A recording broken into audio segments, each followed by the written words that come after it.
Ikatan Pedagang Pasar Indonesia (IKAPI) mencatat sebanyak 529 pedagang pasar di Indonesia terkonfirmasi virus corona dan 29 diantaranya meninggal dunia.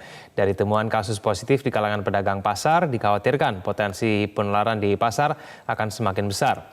Untuk membahasnya sudah bergabung melalui sambungan Skype ada Ketua Umum Ikatan Pedagang Pasar Indonesia Abdullah Mansuri dan juga ada epidemiolog Universitas Indonesia Pandu Riono. Mas Mansuri dan juga Mas Pandu, selamat pagi. Mas Egan. Selamat pagi. Ya, saya ke Mas Mansuri dulu. Mas Mansuri, ada 529 pedagang pasar yang terkonfirmasi virus corona. Kalau menurut dari IKAPI sendiri, ini kenapa bisa terjadi? Ya, memang rapid test terus dilakukan ya di banyak pasar. Memang cukup sulit mengidentifikasi beberapa pasar yang memang sudah dinyatakan positif. Ada juga yang memang sudah keluar tesnya tetapi tidak diinformasikan kepada kami atau tidak diinformasikan kepada pedagang gitu ya, kepada publik. Sehingga kami juga sulit untuk melakukan pengecekan secara langsung di dinas-dinas kesehatan atau puskesmas di dekat pasar, daerah-daerah pasar atau daerah atau rumah sakit yang ditunjuk untuk melakukan rapid test dan swab. Tetapi kita coba terus melakukan koordinasi dengan teman-teman di daerah untuk memastikan bahwa yang sudah keluar hasilnya itu diinformasikan agar kami bisa melakukan pendataan, bisa mendorong upaya-upaya protokol kesehatan yang lebih masif di daerah-daerah di pasar-pasar yang sudah melakukan rapid test gitu Bang Egan. Ya. Mas Mansuri, apakah menurut Anda pasar ini memang punya potensi yang besar menjadi penyebaran virus corona di masa PSBB seperti saat ini? Saya harus akui memang pola komunikasinya berbeda dengan di retail ya. Pola komunikasinya berbeda dengan di supermarket. Di pasar tradisional lebih dekat, silaturahmi antara pedagang dan pembeli cukup intens. Ada komunikasi secara langsung dan memang pertukaran uang jual belinya menggunakan uang cash ya. Ini yang membuat kami mendorong sejak awal bahwa protokol kesehatan itu harus diberlakukan di pasar tradisional. Kita mendorong agar pemerintah melalui pengelola pasar menyiapkan tempat cuci tangan di masing-masing blok, terus mensosialisasikan penggunaan masker, kalau perlu pembagian masker di pasar untuk pengunjung dan pedagang penting. Karena kebiasaan baru ini tidak mudah Bang Egan, kami harus akui, kami tiap hari melakukan sosialisasi juga cukup sulit mendorong agar ini bisa dilakukan oleh pedagang dan pengelola pasar termasuk pengunjung Bang Egan. Baik, Mas Mansuri, ini berarti artinya apakah ketika ada penyebaran COVID-19 di pasar ini terjadi karena pasar-pasar tersebut tidak menerapkan protokol kesehatan dengan baik? Mungkin saja begitu, tetapi yang kami dorong ya dan yang kami tahu memang tidak mudah merubah kebiasaan di pasar tradisional untuk menggunakan masker ya. Kami mencoba untuk bertemu langsung dengan pedagang dan melakukan conference dengan beberapa pasar. Memang banyak yang mengeluh risih ya menggunakan masker. Kadang-kadang menggunakan masker tapi nggak dipasang gitu ya. Ini yang terus kita coba sosialisasi, komunikasi. Tapi kami berharap ini tidak hanya dilakukan oleh IKAPI tetapi juga semua pihak termasuk pengelola pasar, pemerintah daerah. Jangan berhenti melakukan sosialisasi itu. Baik, saya ke Mas Pandu. Mas Pandu, kalau dari kajian epidemiolog sendiri, penyebaran COVID-19 di pasar ini terjadi karena apa, Mas Pandu? Ya, pada prinsipnya kalau ada interaksi kegiatan manusia itu, apalagi begitu banyak kerumunan di pasar misalnya, itu potensial akan terjadi penularan penyakit. Dan pasar itu banyak sekali jenisnya, pasar pangan, pasar non-pangan, pasar induk, dan sebagainya. Jadi arus lalu lintas itu datang dari mana saja. Nah ini yang sudah kita ingatkan sejak awal pembatasan sosial, supaya pemerintah itu melakukan penataan pasar, karena pasar itu bisa menjadi potensial salah satu tempat penularan yang menyebar ke seluruh penduduk dimanapun saja berada, gitu kan. Karena itu interaksi sosial. Orang ingin membeli sesuatu di pasar. Tetapi pasarnya, misalnya semuanya tidak sadar bahwa apakah pedagang, apakah pengunjung, sudah ada yang membawa virus sehingga mampu saja menyebarkan kepada yang lain. Terutama adalah sebenarnya pengunjungnya yang harus juga harus diberlakukan protokol kesehatan, bukan pedagangnya saja. Jadi keduanya, interaksi manusia yang terjadi di pasar, siapapun mereka, harus menggunakan masker, menjaga jarak, dan juga menjaga kebersihan. Nah, problemnya kan tidak mudah dilakukan. Perilaku menggunakan masker aja tidak mudah dilakukan, apalagi kalau di pasar yang mereka harus bekerja. Masker yang didesain kan masker untuk bedah, bukan masker untuk pedagang. Nah, ini yang perlu diinikan. Kemudian jaga jarak. Bagaimana menjaga jarak dan sebagainya. Ini yang perlu ditata ulang. Ternyata tidak mudah. Pemangku kepentingan pasar itu banyak sekali. Bukan pemerintah pusat, bukan hanya pemerintah daerah, asosiasi pedagang pasar, dan juga pengelola pasar di masing-masing pasar juga belum dilibatkan secara masif supaya kita bersama-sama lah kita menata ulang pasar supaya pasar itu tidak menjadi sarana untuk penyebaran COVID yang masih tinggi ini. Jadi kita bersama-sama mewujudkan pasar yang aman, sehat, dan kita bisa berjualan secara produktif. Baik, Mas Pandu, seberapa besar kemudian ketika pasar sudah menerapkan protokol kesehatan dengan baik? Apakah betul-betul itu bisa 100% mencegah penyebaran COVID-19 atau bagaimana? Ya, kalau setiap pedagang pasar, itu setiap pasar itu diterapkan protokol kesehatan, baik pengunjung maupun pedagang, itu misalnya menggunakan masker. Kalau setiap orang menggunakan masker, itu akan menurunkan sampai titik terendah, apalagi dikombinasi dengan jaga jarak dan selalu menjaga kebersihan seperti cuci tangan tadi. Dengan demikian, kita tidak perlu khawatir di tengahnya risiko yang sangat tinggi ini, kalau kita mengubah cara kerja kita, cara kita berinteraksi, baik berjualan di pasar maupun berjualan di tempat lain, itu kita bisa menurunkan risiko menjadi pasar yang relatif aman dibandingkan dengan tidak melakukan apapun. Ini sudah terbukti di mana-mana bahwa menggunakan masker itu salah satu adalah mampu menurunkan sampai lebih dari 1/3 risiko penularan. Baik, Mas Mansuri, proses edukasi dan sosialisasi mungkin yang diberikan kepada pedagang pasar dan juga pengunjung yang datang di sana, menurut Anda apakah sudah maksimal? Untuk pengelola pasar dan pemerintah daerah memang kami harus akui kurang, ya.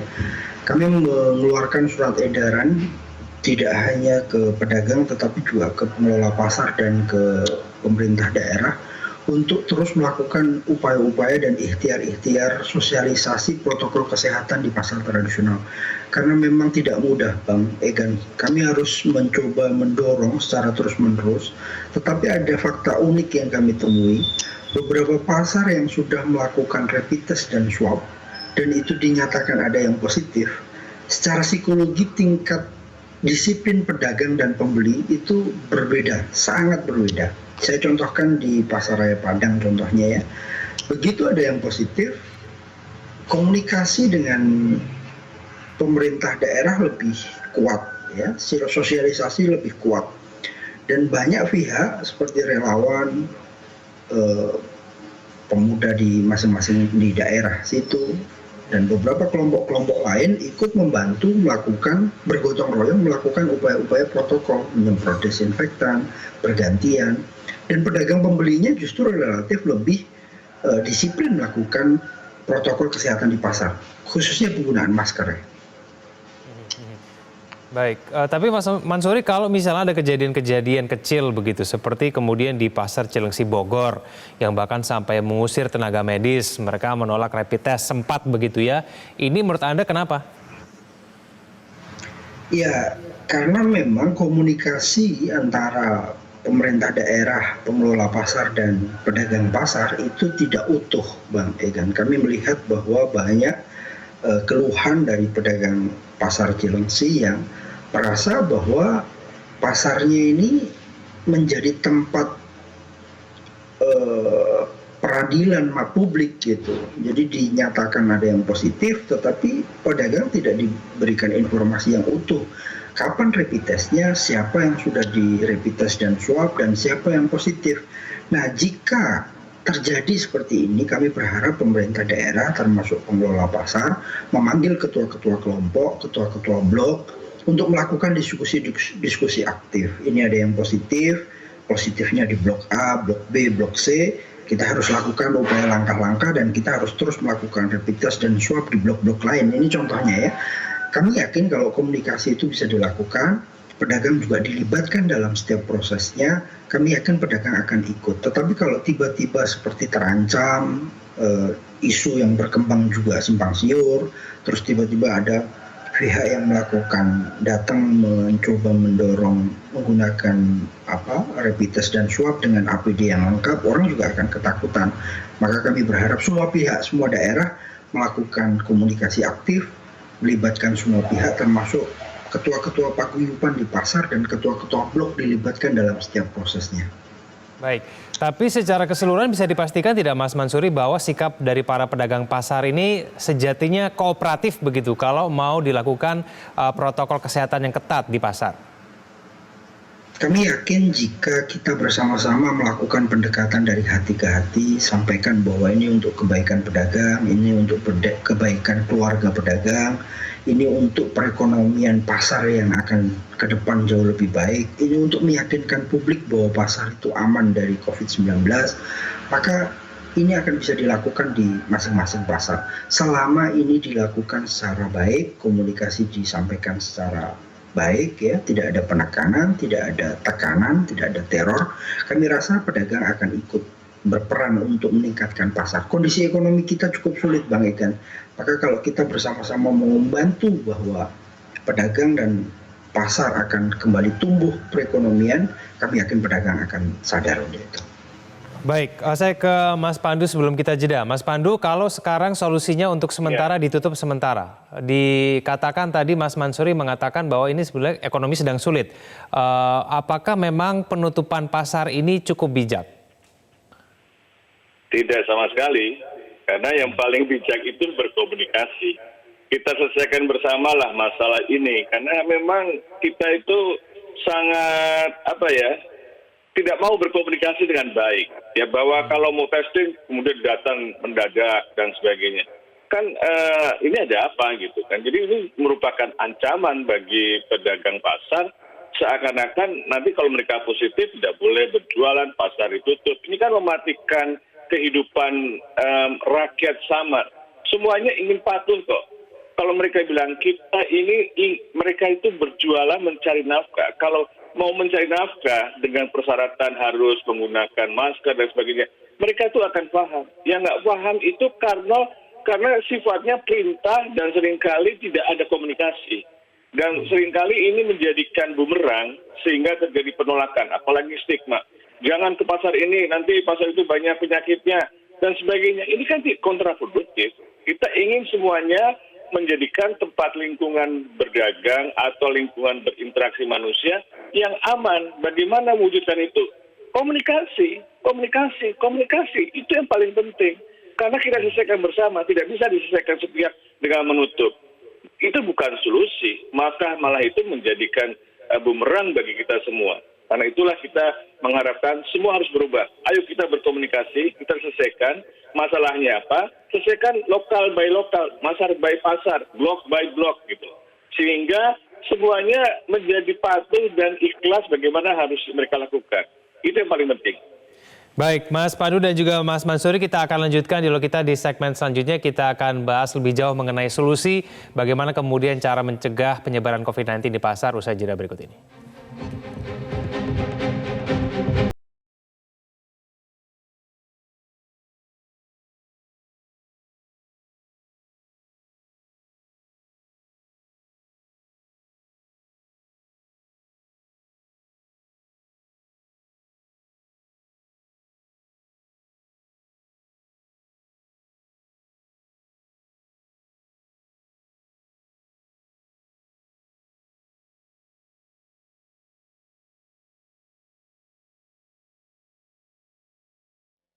Kembali kita diskusikan kembali bagaimana kemudian cara terbaik untuk mencegah penyebaran COVID-19 di pasar tradisional. Saya kembali kepada Mas Mansuri. Mas Mansuri, lalu komunikasi seperti apa sebetulnya yang diinginkan oleh pedagang pasar berkaitan dengan penerapan protokol kesehatan yang baik ini?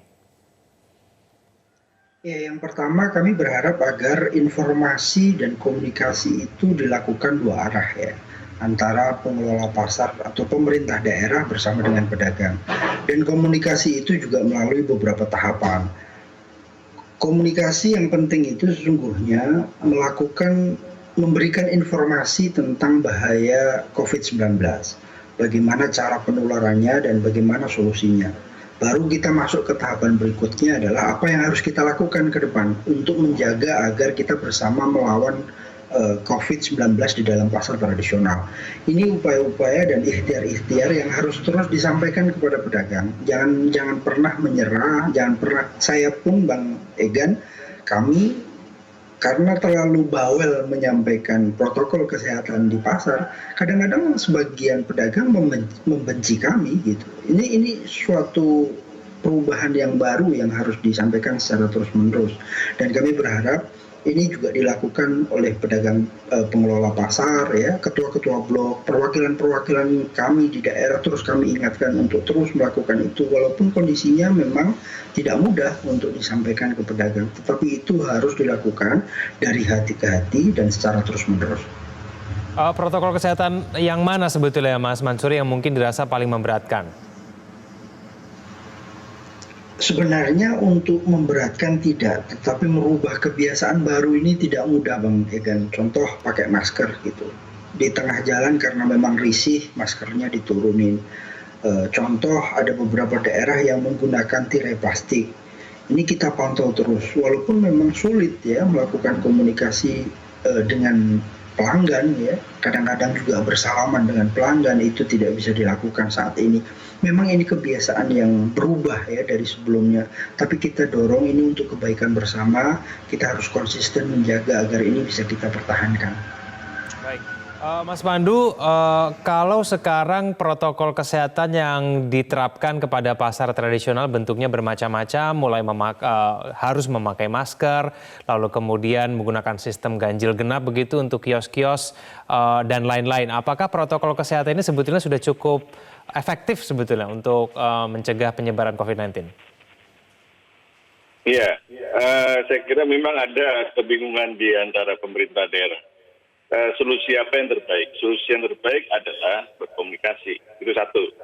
Kedua, kita ingin mengkomunikasikan tentang penggunaan perilaku yang tadi mengurunkan risiko untuk penularan, yaitu menggunakan masker.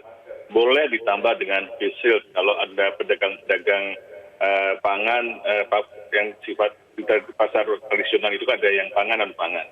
Dan kemudian juga harus disediakan fasilitas untuk cuci dan dibuka sirkulasi udara di pasar itu supaya lebih bersih dan lancar. Terus ketiga adalah yang paling penting adalah selalu mengingatkan dan selalu mengedukasi bagaimana cara masker yang benar, bagaimana cara melepaskan benar dengan bahasa-bahasa yang mungkin yang hanya bisa dipahami tentunya dengan bahasa yang mudah dipahami oleh pedagang pasar tadi. Kalau perlu pengelola pasar yang mengajarkan kepada pedagang pasar.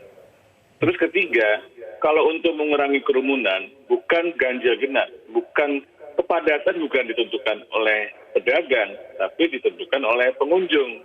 Nah ini yang perlu diatur bagaimana supaya kepadatan di dalam pasar itu tidak terjadi, bukan membatasi para pedagang yang genap, hanya buka boleh genap dan ini, tapi pengunjung yang paling penting. Karena kepadatan adalah kepadatan pengunjung yang ini harus kita waspadai. Jadi kedua belah pihak ini yang perlu kita usahakan supaya sama-sama mematuhi. Kepatuhan ini hanya bisa terjadi kalau ada komunikasi dan kesadaran. Dan jangan berhenti atau lelah mengkomunikasikan ini. Seperti orang juga mengkomunikasikan bagaimana cara pasang seatbelt yang baik, bagaimana melepaskan.